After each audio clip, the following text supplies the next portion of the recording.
Hi, hello everyone. I am very happy that I am sharing the lecture videos pertaining to the various topics in engineering thermodynamics. Particularly in engineering thermodynamics, after gaining a knowledge in basics of thermodynamics, we normally emphasize on the application aspects.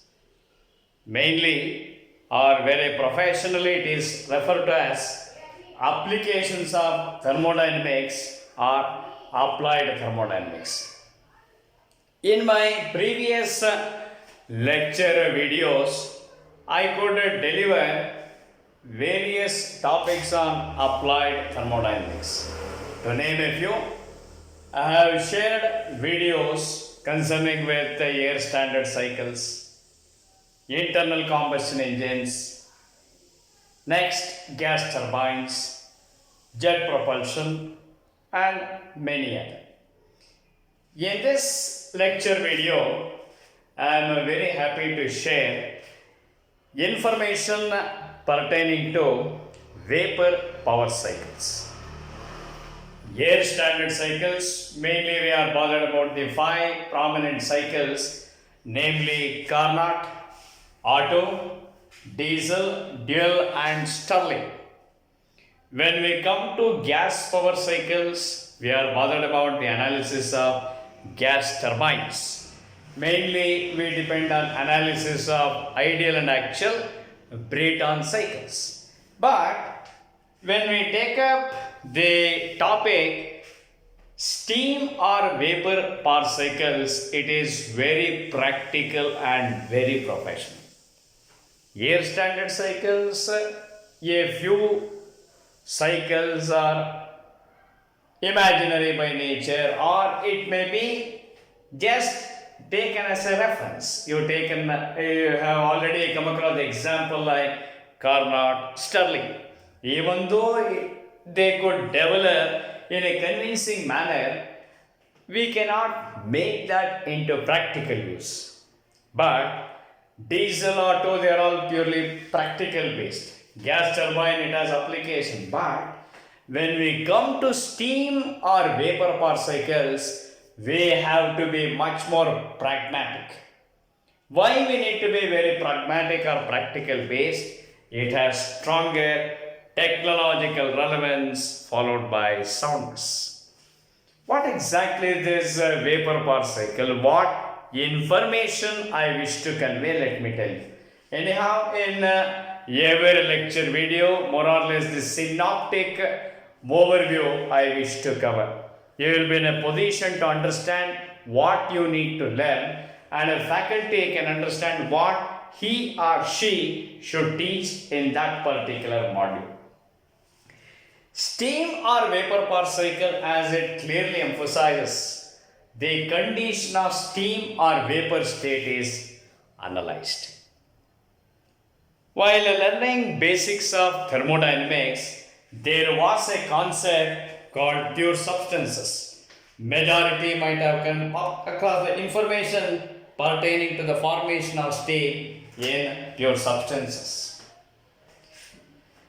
In learning pure substances, you have learned the formation of steam, various terms like saturated vapor, superheated vapor, dryness fraction, then a process of saturation, process of superheating, then PT surface, PV surface, PVT surface, triple point, critical point, and many more things. Why they are all important?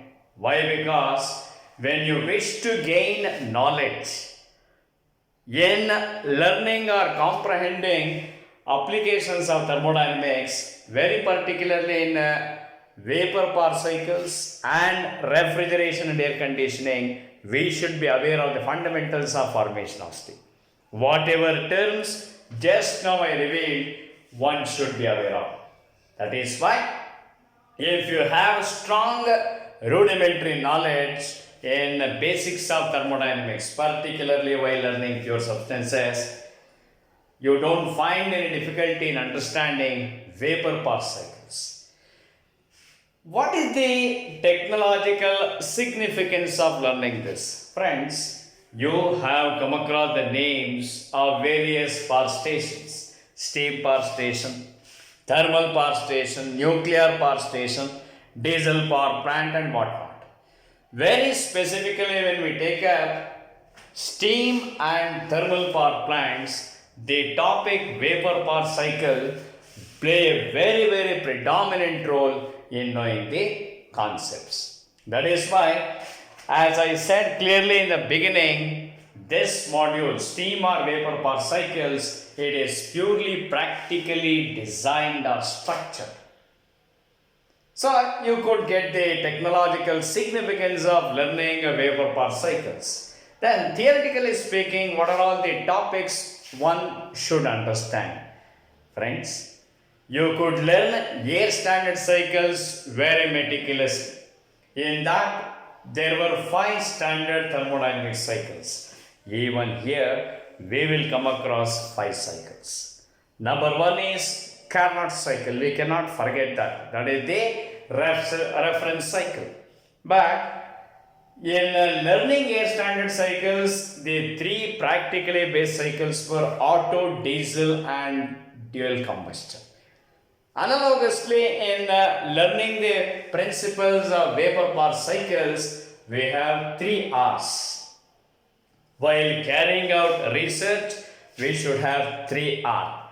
Very similarly, while learning vapor power cycles, one should be clearly aware of 3 R's. What are 3 R's?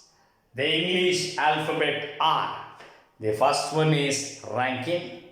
The second one is regenerative. The third one is reheat. Once when we are aware of the information, once when we get the conceptual clarity in these 3 thermodynamic cycles, the topic vapor power cycles will be dead easy for you. Then the last one is binary vapor power cycle. So these power cycles we will be coming across in steam or vapor power cycles. I'll give the theoretical idea concerning with each and every topic. To begin with, Carnot cycle. Did you not come across Carnot cycle while learning air standard cycles? Yes. It was conceived by the propounder of thermodynamics. He is regarded as the father of modern thermodynamics, Nicholas Leonard Sadi Carnot. In 1824, he could conceive Carnot engine. Very similarly, even though his lifespan was just 24 years, somewhere during 1820, with yet another scientist or physicist, Sir William Macon Rankine, they could do some contributions to these thermodynamic cycles. That is why in the beginning we learn Carnot and Rankine cycles. Carnot, you know that in case of heat engines, it comprises 2 isentropics and 2 isothermals. But vapor power cycle is quite different. You cannot have strong correlation with heat engines. The topics are important, fundamentals are important, but the principle of operation or working will be different. In Carnot vapor power cycle, Carnot cycle comprises 2 isentropics followed by 2 constant pressure process. The entire operation of a steam or a thermal power plant depends on the magnitude of pressure. But even though Carnot cycle has given stronger emphasis why this is not used in practical purpose or why it cannot be implemented for practicality or documentation. Friends, it has limitations. In case of Carnot cycle, as said in the beginning, few terms like dryness fraction or the quality of steam, wet vapor, dry vapor will come across. Okay, whatever fundamentals we have gained in learning pure substances, here we will implement it. Okay.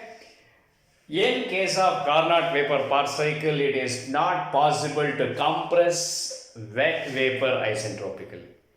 In addition to that, it is not possible to adjudicate or judge the quality of condensate obtained. That is why, in practicality, even though the ideal thermal efficiency is better when compared to other vapor power cycles, Carnot cycle cannot be put into practicality.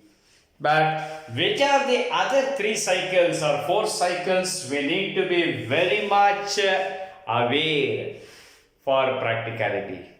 That is Rankine cycle. Rankine cycle is a theoretical cycle in which a steam turbine works. Sir, you said Rankine cycle is one of the most important cycles in vapor power cycles. Normally, a thermal power plant depends on the learning of Rankine cycle, which was conceptualized in 1820 by Sir William Macon Rankine. When we take up the schematic, we will get to know the 4 principal components: boiler, turbine. To that steam turbine, an alternator is coupled. Next, it shall be condenser, condensate pump, and feed pump. In a very precise way, let me give the information. Usually in a boiler, no doubt combustion chamber is there. Feed water shall be received from the feed water plant or a water treatment plant. That feed water gets heated. Depending on the magnitude of saturation and superheated pressure, the high magnitude pressure is directed towards steam turbine. Normally we use feed water in boiler. Boiler is situated at the heart of a thermal power station. In steam turbine, no doubt, we cannot expect high pressure and temperature after expansion. We expect high velocity jet of steam.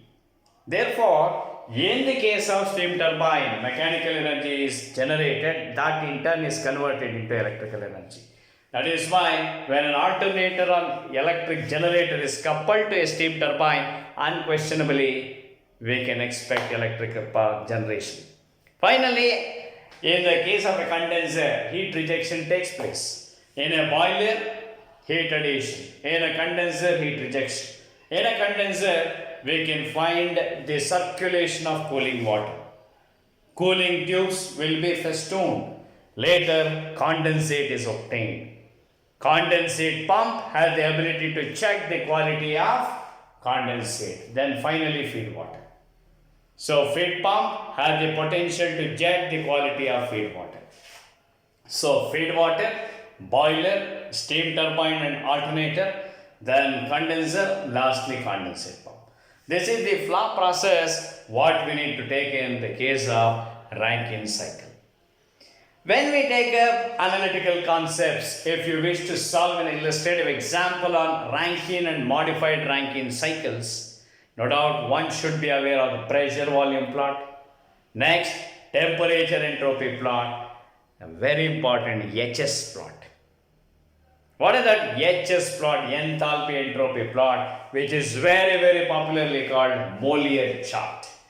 Friends, at this point of time, I wish to accentuate this information for solving numerical problems in vapor power cycles. Unquestionably, we need to use thermodynamics data handbook, or very colloquially it is called steam tables.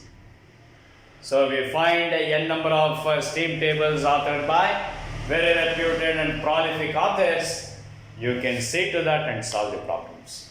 So for this, the fundamental topic is formation of steam or pure substances. Next, on learning Rankine cycle, the 2 other practically adopted cycles are, one is the regenerative cycle, that is the second, or the third one is reheat cycle. When we know Rankine cycle, we don't find any sort of difficulty in gaining information pertaining to 2 other cycles. Rankine cycle is the basis. In case of regenerative cycle, the term regenerative strongly emphasizes on the use of heater or regenerator. In the colloquial context, it is referred to as heat exchanger. When I could deliver the sessions in the lecture videos, while teaching Stirling cycle is regenerative cycle. Even while learning one of the methods to improve the cycle thermal efficiency of gas turbines, we could come across regenerator. Similarly, here we are learning regenerative cycle. Regenerator, it highlights the use of heat exchanger. In addition to boiler, steam turbine, condenser, condensate pump, feed pump, we will be using two additional components, superheater followed by regenerator.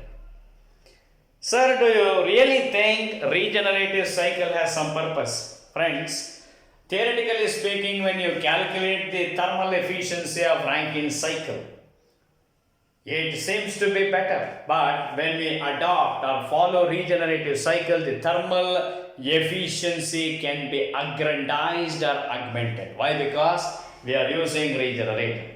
The thermal stresses induced in a boiler, in the case of Rankine, it is more, but when we adopt regenerative cycle, the thermal stresses in the boiler can be reduced. Next, when ultimately we have reheat cycle, which is better when compared to regenerative cycle. Even learning a reheat cycle, the topic may not be new for us. Why? Because while learning one of the methods to improve the cycle thermal efficiency of gas turbine, we could take up one method, that is reheater based gas turbine. Normally, reheater is juxtaposed between high and low pressure turbines. Why? Because ultimately high velocity water or steam should be generated. Even here, between high and low pressure turbines, we will be incorporating reheater. That is why it is a reheat based gas turbine. Okay? Here, reheat vapor power cycle. There it was reheat gas turbine. This is reheat vapor power cycle. The concept is the same. Absolutely no change. Regenerative, we will be using heat exchanger. In the case of reheat vapor power cycle, a reheater is used. In these practically adopted cycles, namely Rankine, regenerative and reheat vapor power cycles, while solving problems, as I said, we will be tabulating the values of enthalpy and entropy from the data handbook. Tabular format, no issue. But if you wish to use Molière charts, which is normally present at the end of thermodynamics data handbook, it is a big chart wherein we can easily calculate the values. But the values will vary from person to person. When we take up the values from the tabular column or from the table, we can very persuasively calculate anything.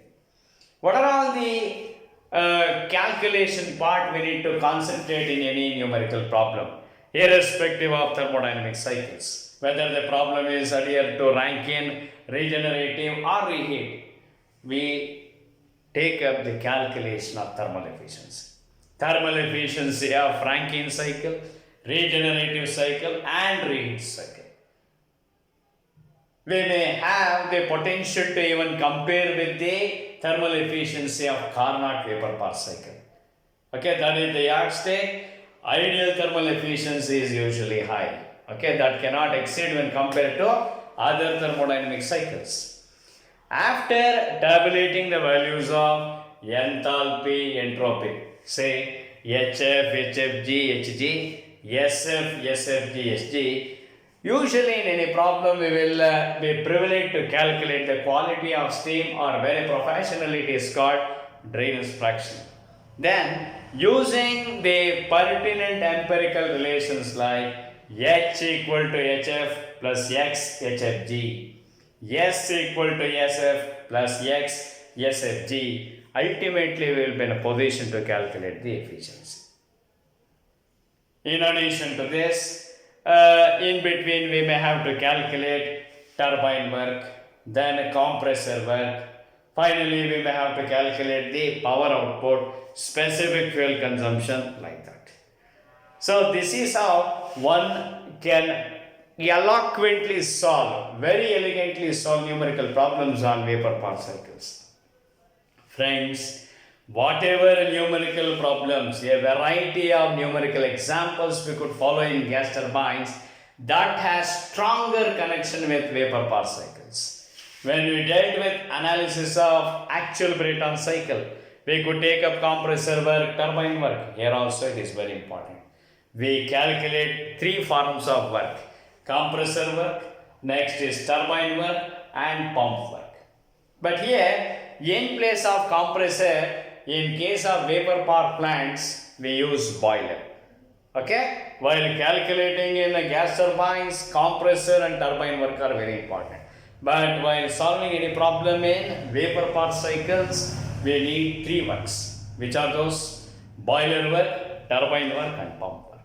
Then very comfortably we can solve it. The last theoretical idea what I wish to give in this lecture video on synoptic overview of vapor part cycles, it is binary vapor part cycle. In the advanced level of thermal engineering, we will be in a position to solve higher intensity problems. But in the undergraduation level, we should be aware of what exactly that binary vapor part cycle. Binary normally depicts two, dual. Along with the steam, we will be using the fluid as mercury. That is why it is the combination of steam and mercury cycles. That is why it is binary vapor part cycle. When we take a Rankine cycle, sometimes the thermal efficiency may not be appreciated. In that, we may have to increase boiler pressure, reduce condenser temperature, adopt regenerative feeder heating. Then even we will be very much happy to use binary vapor part cycle. Here, we should be aware of the technological importance. Why binary vapor part cycle is important? Binary vapor part cycle has the potential, has the tendency to augment the overall efficiency of the plant. Normally in any cycle we follow steam as a working fluid, but here along with mercury we can take up diphenyl oxide, ammonium bromide or aluminum bromide. Like that we can use the working fluids. Therefore, since it is the amalgamation of mercury or diphenyl oxide with steam, it is called binary vapor part cycle. Friends, on the whole, in learning vapor part cycles, one should be clearly aware of the thermal analysis of 5 vapor part cycles. One is the Carnot vapor part cycle. The second one is Rankine cycle. The third one, it is regenerative cycle. Fourth one, reheat cycle. Eventually, binary vapor part cycle. Very prominently, the three R's in vapor part cycles are Rankine, reheat, regenerative. So these three thermodynamic cycles you should be aware of. So this is what I was very keen to convey the information in this lecture video. Friends, if you like this video, you can share it to a maximum number of people. Even you have the happiness or uniqueness in subscribing this, kindly get benefited in seeing to this video also, not just seeing, very keen observation followed by listening. So thank you all. In the future lecture videos, we shall try to share many more applications of engineering thermodynamics. So all the very best. Thank you very much.